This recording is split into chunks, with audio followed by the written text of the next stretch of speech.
rabi buluhim ake yi saboda haka to shi dama saboda haka in zai shekarar 100 yana addu'a shi dama a ka'ida ta karba addu'a annabi ya nuna ba za a karba addu'a irin su ba domin me kudin sa haramtaccen kudi ne saboda sana'a ce da take haramtacciya shi yasa duk wanda kaga yana faɗar magana barkanku da zuwa shafin labarin arewaci kada ku manta da dangwala mana alamar subscribe da dangwala mana alamar karawar sanarwa dangwala mana alamar lakin a koda yaushe.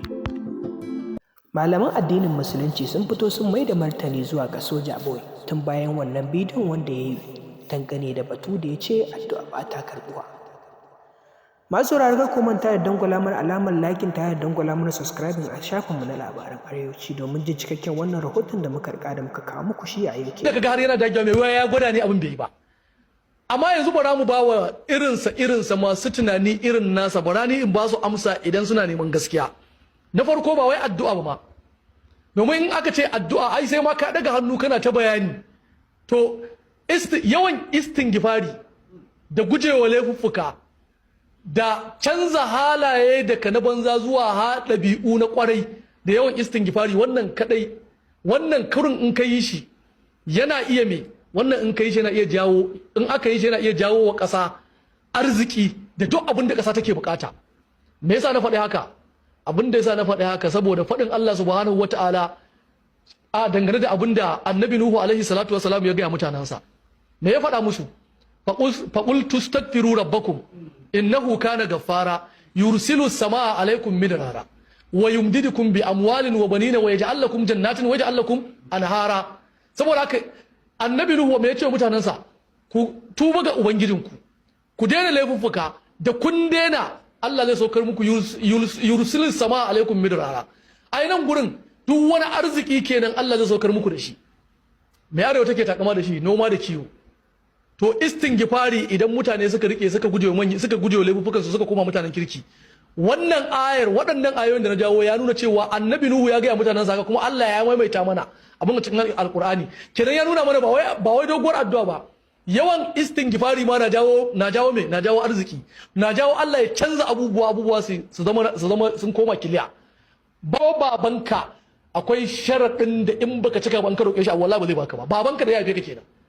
To ballantana Allah sa'an ka ne wanda kurin kana cikin tafiya kawai zaka roƙe shi abinda zaka yadda ka ga dama wanda kuma Allah ya tabbatar mana mu roƙe shi in mun roƙe shi kuma zai bamu domin shi yace wa idza sa'alaka ibadi anni fa inni qaribun ujibu da'awata da'i idza da'an.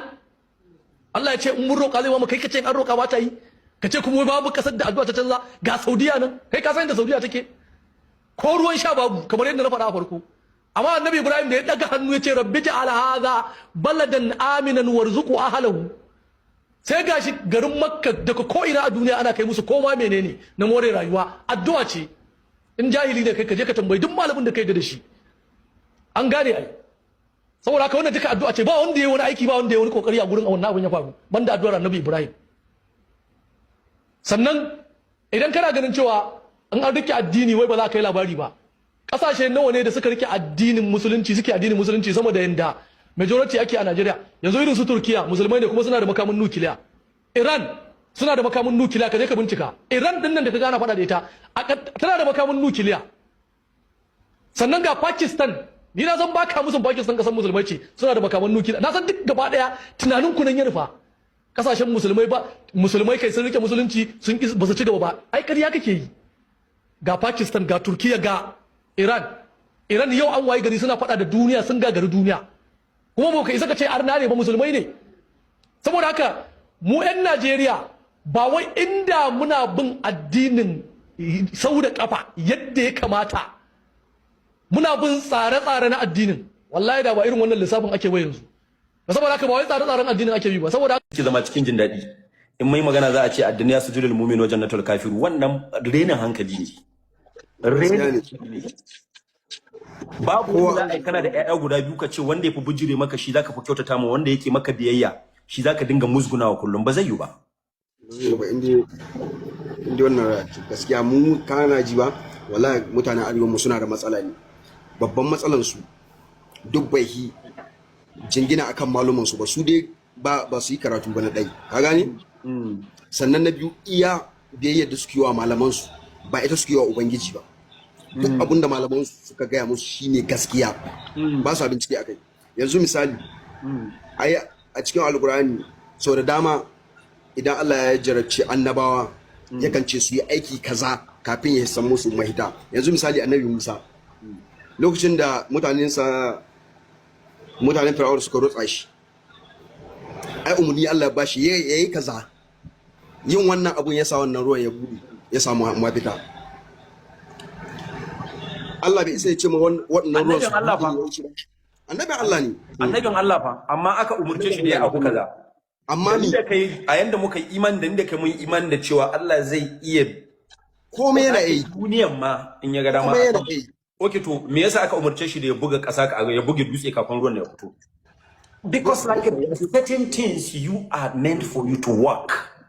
There are some things that you need to work in order for it to come to reality. A wannan rana ta duniya dole za ka yi aiki ne, ba wai kawai za ka zo ka yi zaune bane kana addu'a. Ba zai yi ba, addu'a ba za ta yi aiki. Ba ka bukatan addu'a akan abin da kake son ka je ka yi ba, ba ka bukatan addu'a ba. Idan har kasashen da ba su yarda da Allah ba sa yin addu'a saboda su su ma ba kana addu'a bane zuwa gurin ubangiji, fine. Su bu su yarda da akwai Allah mabalantana ma har su yi believing wani addu'a.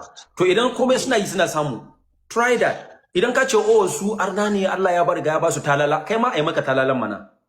Barkanku da zuwa shafin labarin arewaci, kada ku manta da dangwala mana alamar subscribe da dangwala mana alamar karawar sanarwa, dangwala mana alamar like a koda yaushe.